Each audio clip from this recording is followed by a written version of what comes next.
Every now and again, people surprise you, but not in a good way. Today on rLounge, we learn that these people can range from a stranger at the grocery store, your brother-in-law, or even your own spouse. I don't know about you, but I'm not one for surprises. Up first, a brother-in-law who fancies the easy way. Entitled brother-in-law hates me, but also thinks I'm going to get him a fancy job or a promotion. My significant other's brother is trying to reconcile with his family after years of estrangement. The reasons behind it are irrelevant to this story, and the explanation is too long to write out. For purposes of this post, let's just say that there was an innocent misunderstanding that caused a bad reaction from both brother-in-law and the family. But brother-in-law was ultimately to blame for the whole thing and had the very worst reaction possible. He admits that he was wrong, and the family owns their, much more understandable and well-intentioned, in my opinion, mistakes. Everyone has apologized sincerely, and they're working on the relationship. Each family member has been texting and later calling him.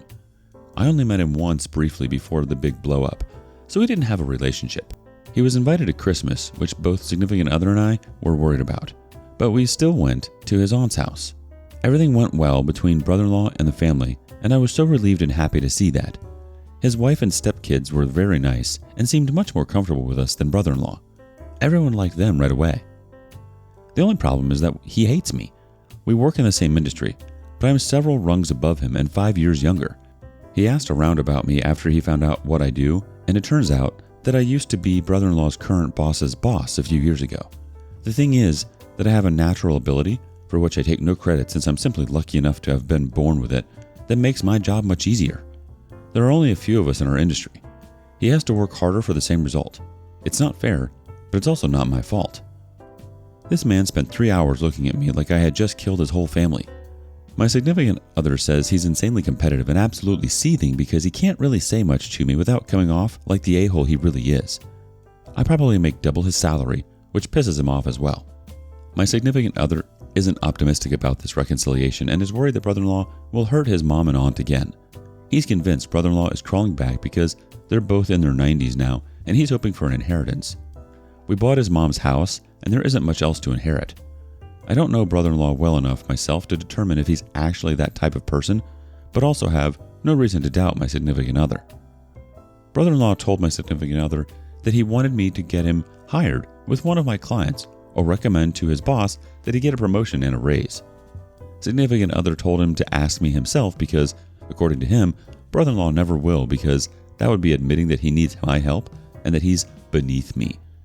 He would have to show me his work, which would be demeaning apparently. Let's hope he's right. I'm happy to have a, "Hi, how are you? Nice weather we're having, bye," type of relationship because he's my significant other's brother. But I'm not sticking my neck out for an a-hole. Obviously, I will never say one word about work and his presence. Here's to hopefully seeing very little of him in 2023. The community has some thoughts. Nick is 84 weighs in first. Of course, entitled brother-in-law wants your help in getting a promotion that he definitely hasn't earned. Brother-in-law really thinks you're going to risk your good name and career for him? That's not entitled. That's delusional. Rudran says, he might also entertain the possibility of sabotaging OP's reputation somehow. I'm hoping he'll keep things civil regardless. Night Otter says, if a reference check comes in where he has you named as a reference, I'm sorry, but this is my brother-in-law and it would be a conflict of interest for me to take a reference. The OP replies, yes, this is the plan. I spoke to a few other family members and they also don't think he'll ask me himself, but will continue to bug my significant other about it if he thinks significant other can be manipulated. Significant other made it clear that he's only going along with this whole reconciliation thing for his mom and aunt and doesn't trust his brother at all. I'm not sure that brother-in-law realizes that his baby brother grew up and isn't a pushover anymore, but he's about to find out. Wisdom of Pearl has this gem: do no harm and do no favors in this situation. Wise Entertainer 970 says, I would definitely keep my distance. Yeah, I think you're right about not sticking your neck out. You're not obligated at all to help him, especially with the family history, even if it might have been some misunderstanding. He's responsible for his own crap, and everyone has to work to get to where they want to be. I don't believe in free rides. You've worked for where you are, just as you should. Just because he's your brother-in-law doesn't mean he can skip the line. And if things were to go bad after you'd helped him out, it would be on you. That could ruin everything you've worked for, and he hates you anyway? Why would you want to help someone like that?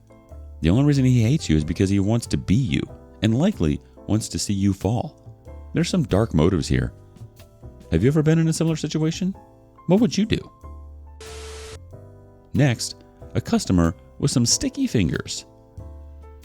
Give me your property. You don't need it right now. And the unexpected MVPs. I thought stores would be closed off or working much shorter hours during the holidays. Once I got to the store, I saw that I was, sadly for the people working there, mostly wrong. But that meant I would not need to buy as much as I initially thought. I brought with me 3 reusable shopping bags, but ended up needing just one. While I can't say I have an emotional attachment to these bags, I do like them very much. I bought them because I loved the design, color, or print on them, and gave a bit more money than one would buying reusable shopping bags in the grocery store. They are nice, practical, and I like them. I finished loading my stuff onto the conveyor belt at the cash register and put the separator so that the person behind me does not waste time but start uploading their haul. Last, I put my 3 bags on top of my stuff because I had them in the shopping cart while I was picking stuff up. While I am fishing up my wallet from my purse, I catch a flash of color in my periphery. I look up and see the woman behind me reached over and takes 2 of my bags. Confused, I stutter. Excuse me, those are not store bags. Those are my own property. Please give them back to me. Entitled woman. I know these are not the store ones. I'm not an idiot. This store has red bags with their logo on them. Then why are you taking my property? You don't need all of them. Your groceries will fit nicely into just that one. I need these. Mind your own business and stop making a scene. Now I'm confused and getting irritated. I'm making a scene? For confronting her politely about taking my stuff? But before I can even react, the older gentleman who was a customer before me in the line and just finished paying his bill as well as the cashier round on this woman. You will give her back her property or I will have the security escort you out. Customer before me. How dare you behave as though you are the only one being inconvenienced? You take this girl's property and tell her she does not need it and should not resist you? If you need reusable bags, just buy them for yourself. Entitled woman starts huffing and puffing. Now wait just a minute. Why are you all making such a scene? Cashier all but yells. No, I'm not negotiating or listening to you. Taking the property of others is stealing, no matter how you try to reason it. The cashier then picks up her mic and calls security to the register and looks at entitled woman sternly. What will it be? Entitled woman gives me back my bags while mumbling something about, it's just a few worthless bags. I thank the cashier and the old man and go on my merry way. I did not do much but stand my ground, but the cashier and the old man were the MVPs. It did warm my heart that people saw something nasty and immediately jumped in to correct the foul behavior. Happy holidays, everyone. Let's see what the community thinks. OK Introduction 5150 says, the audacity on some people astounds me. I'm glad you had backup. Freaky Pickles says, so a crazy lady yelled at me at the store for doing the opposite. I had some plastic bags with me that I got for free from another grocery store, and I gave one to a woman who didn't have any with her. Well, some other woman in line apparently didn't like this. Why are you giving her those? She should bring her own. I think she expected me to just start yelling back, but I just looked at her like she was crazy, and she shut right up. Why she cared at all is a mystery to me. This is so hilarious. Why would they want to pick a fight here in this moment? And I'm actually shocked that so many people said something. Usually people stay quiet. Good on you for getting your bags back. And if they're worthless bags, this person could have just bought some. This was so unnecessary. Tell us your similar experiences at the cash out below. And lastly, a third wheel for too long. Over after 27 years? So 6 weeks ago, I found out he cheated. Not really cheated, or had a long-term relationship. This year I was married 27 years, together 31. We both work full-time and have 2 children, aged 19 and 25. I earn more than he does in my profession. He had a rocky start to his profession, although eventually became as successful as a supervisor or manager. He has been having a nearly 15-year affair with a coworker who is his subordinate. She is married with no kids. He once woke me in the middle of the night 15 years ago to tell me he had a one-night stand. He was crying and full of guilt and asked for my forgiveness. It was at a time when neither one of us was particularly happy with our marriage, and I felt that we were living like co-parents or financial partners. I forgave him, and he started going to counseling to work on himself. Working full-time and raising 2 children has been hard for me, perhaps harder still since I was the breadwinner. I often felt conflicted. Am I the mother or am I the father? I wanted to mother my children and be present in their lives, but never really had a fully supportive spouse since he was also working in his career full time. Since I worried that he could have issues with me making more money, I supported his career and never put it down, despite the frequent evenings and long lapses when he would not be home. At times, I wanted to move out of state for my own career advancement, but this could never have been considered because he said he would never go. Now perhaps I see it was because of her, or perhaps it was because he lacked the confidence to start again. I gave up so much for him, and at times, the marriage was a struggle. We have both had depression, and I was severely burnt out from work about 10 years ago. The strain of raising children was hard on us, with long commutes and little time to be together as a couple. There were so many things I liked about him. He was extremely well-read and thoughtful on important topics. He was well-liked in his job, and some would see him as a community leader. The most ironic thing is that I thought he was a better person than me, with a strong sense of ethics and morality. I felt that couples we socialized with liked him better than me. I could be too loud, too bawdy, too opinionated, and he toned me down and could be a nice compliment. In recent years, I was much happier, and I felt that we were both more present in the marriage. Our kids were nearly grown, and the youngest had graduated high school. These would be the salad years, he told me. We had many of the same friends and the same tastes for movies and music. During quarantine, we even spent more time together. He was depressed in January, and the several months working at home helped us really to slow down. Every day we took long 5-mile walks. We ate meals together and binge-watched TV, and I saw his health and mental health improve. We downsized from our large house to a condo and were completely resettled and resituated for the next 30 years when this happened. Actually, he was nearly caught 2 months ago. He stayed out too late and drank too much and seemed suspicious. My children have been suspicious for a while and made accusations that he denied. He swore to us all, and we believed him. That he didn't give her up at that point 2 months ago is the proof that he would have never stopped. This part hurts most of all, and the children are still quite angry. I found his phone in the bed with us on an early morning when he had gotten up early to feed the cats. I noticed the many texts he had gotten late at night from a name I did not know. Everything was easy to find once I looked, and he admitted it. Although he did not offer information, he merely agreed when I was right. He had been seeing the same woman from 15 years ago, all this time. I don't think he told me she was a coworker when it originally happened. He purposely hid that from me, knowing that would make me more suspicious and vigilant. He tried a few last-minute lies to downplay the significance of everything, but I had read and taken screenshots of the detailed and intimate conversations and plans to meet for sex. Since then, he has been out the door. He left and really never begged to come back. I called a lawyer the next day to start the divorce. I was numb and in shock at least 2 weeks. Then I started to cry uncontrollably and seemed to unravel, asking all the why and why nots that could not be answered. This went on for half of my entire marriage, and I felt like a fraud. Were we ever happy, or was it all a charade? We really didn't fight much, and to an outsider, it would seem like we were in a happy marriage. All our friends were shocked. I thought I was in a happy marriage. The thought of him being gone was more than I could bear. I felt that being with him would be better than a possible future alone, and felt that I could have forgiven a lot in the past. Growing old, even as companions, had to offer some worthwhile advantages. Why didn't you leave sooner?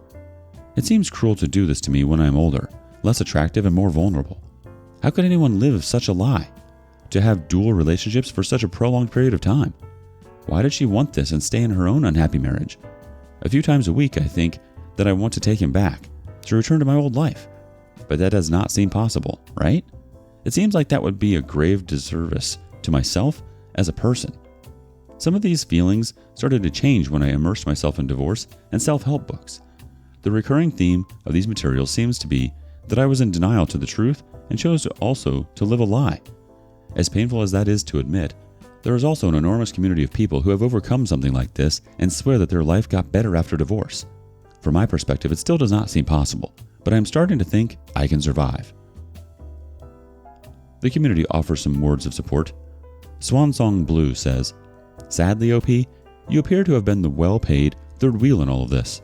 15 years is not an affair. It's a whole other relationship, and one in which you should have no doubt he prioritized her over you and the kids. You're doing exactly the right thing. Don't waver. Don't relent. Don't listen to any promises, etc. He won't mean them. He will not give her up. You don't deserve this, and you can do a whole lot better. You are still young enough to have a whole other life, and with someone who will love and cherish you as you deserve. Good luck." Comet Girl 1 says, "Are they together? Did she leave her husband? If not, tell the husband. He also deserves to know. The OP replies, did this on day 1. Yeah, your ex was certainly living a double life with you, OP. I'm so sorry this happened to you. He sounds like an incredibly unhappy person, but unhappy with himself. I think someone must really hate themselves in order to hurt people the way they do. And for so long. Marriage isn't a competition, and if he was feeling less than because he wasn't making enough, he's a fool. I think wanting to return to your old life isn't a possibility, OP, because it really is just a figment of your imagination. It never really happened. It was all a lie. But with all that said, you are going to be just fine, OP. You did all you could. Now there isn't anyone holding you back on your career goals. You can be and do whatever you want. Update. 2 years later, after 27 years. Not sure why it seems so important to revisit this, except to say I am still here, still alive. Some days it can feel bleak, but mostly it gets better. Still lonely but surviving. Have had some good moments with friends, although I still can't figure out why no one wants to go out with me. The ex seems to have mostly gotten off without consequences, so always a little bitter. But not much I can do about that. A few things made a difference in probably saving my life. People who are divorced seem to understand better than others, and a large community of women from many settings and different parts of my life have provided love and support when all was lost. I am thankful for the support I've received and will always seek it out when needed. I'm still waiting for the joy and happiness I am promised is in my future. See you next year. Joy and happiness are in your future. You're living it, OP. Keep focusing on you. Don't ever settle. Don't worry about what your ex is doing or not doing. Just focus on you. Now is your time. Give OP some of your wisdom in the comments below. And thank you for joining us today on rLounge. Before you go, be sure to like and subscribe and hit that notification bell. If you have something you want to say regarding today's content, share that with us in the comments below.